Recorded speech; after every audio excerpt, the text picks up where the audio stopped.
నమస్తే, welcome to 4 TV.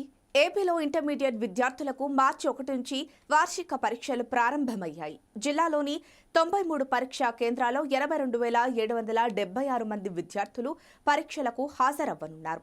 ప్రతిరోజు ఉదయం 9 గంటల నుంచి మధ్యాహ్నం 12 గంటల వరకు పరీక్షలు నిర్వహిస్తారు.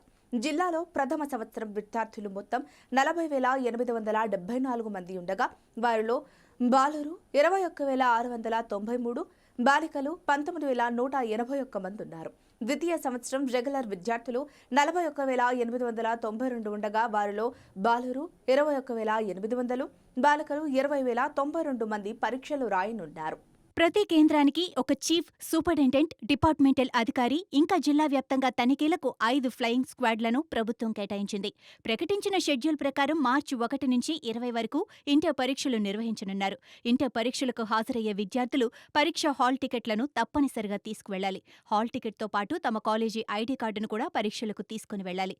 నిమిషం ఆలస్యమైనా పరీక్షలకు అనుమతించరు. కాబట్టి విద్యార్థులు పరీక్షా సమయానికి అరగంట ముందుగానే పరీక్షా కేంద్రాలకు చేరుకోవాలి. విద్యార్థులు పరీక్షల్లో బ్లూ లేదా బ్లాక్ ఇంక్ పెన్నులు మాత్రమే వాడాలి. విద్యార్థులు క్యాలిక్యులేటర్లు, సెల్ ఫోన్లు, స్మార్ట్ వాచ్లు వంటి ఎలక్ట్రానిక్ పరికరాలు తీసుకుని వెళ్లకూడదు.